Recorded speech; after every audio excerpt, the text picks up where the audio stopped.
qindeessummaa waajjira aadaa fi koomishinii turizimii bulchiinsa magaalaa Adaamaatti sosochii waarii aartii gaggeeffame. Sagantaa waarii aartii kanarratti hooggantoonni magaalaa hanga kutaa magaalaa, aanaalee fi dargaggoonni, abbootiin gadaa fi haadholii siinqee, weellistoonni akkasumas dhiyeessitoonni meeshaalee adda addaa fi kitaabolee bobboca adda addaa hirmaatan. Waarii aartii kanarratti sirboonni fi shubbisoonni, uffanni aadaa fi geerarsoonni godinaalee Oromiyaa agarsiisan, sarkasiin gosa adda addaa, diraamaan adda addaa dhiyaate. Itti gaafatamaa waajjira aadaa fi turizimii magaalaa Adaamaa obbo Caalchisaa Magarsaa kaayyoo waarii aartii dhaloonni lafaa dhufan aadaa fi duudhaa isaanii akka baran ni taasisaa, bakka bashannanaa fi gammachuu ta'uus ni danda'a. Hawaasnis tokkummaa fi jaalala akka cimsatu aadaa fi turizimii beeksisuu keessattis gahee olaanaa qaba, nutis cimsinee itti fufna jechuun ibsan.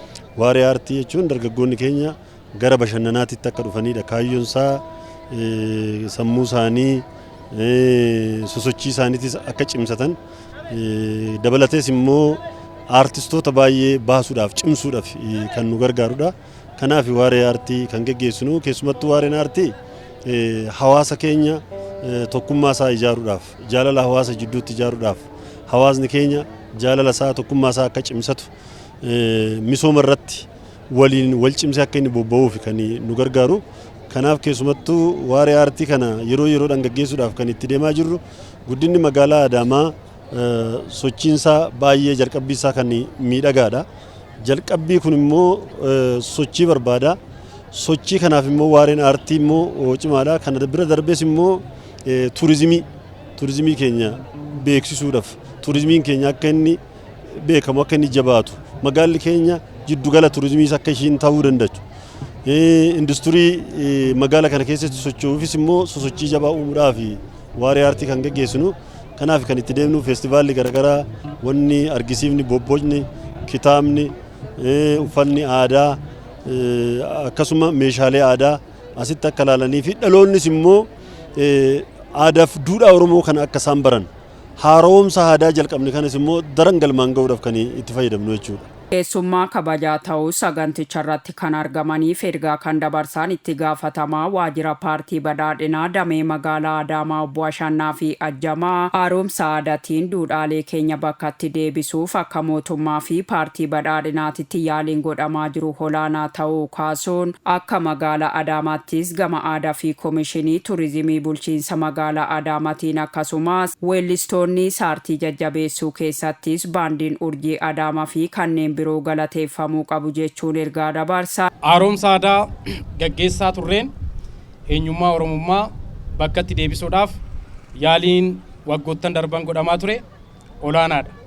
Keessumaa ogummaa aartiitiin jiruuf jireenya uummata keenyaa jijjiiruudhaaf yaalii taasifamaa tureen akka mootummaatti, akka paartii keenyaatti xiyyeeffannoo olaanaa kennameen uummanni keenya jiruuf jireenya isaa utubuu keessatti aadaa isaa kaleessaa, seenaa isaa kaleessaa akka horataatti fayyadamee jijjiirama kanas utubee jijjiiramni kunis akka itti fufu gochuudhaaf yaaliin godhamaa ture yaalii olaanaadha.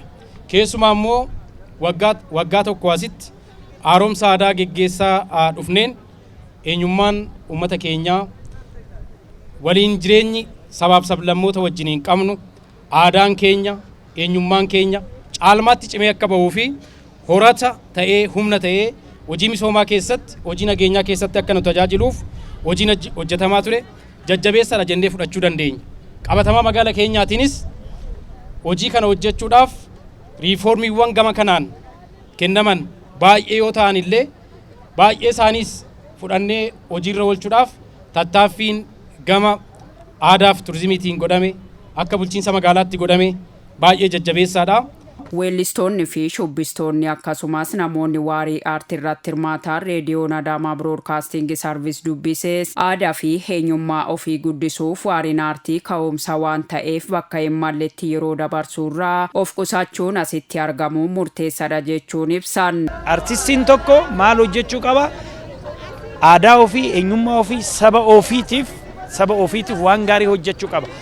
Innis bifa diraamaa walaloo qoqaaf yeedaloo qopheessuudhaan ijoollee lafaa dhufeeyyii kanas akka gaariitti gurmeessine warra buleeyyii kana laalanitti isaanis akka keenyaa kana aadaa ofii guddifachuu seenaa ofii guddifachuu eenyummaa ofii barruulee ofii guddifachuu gahee guddaa qaba. Kanaaf warri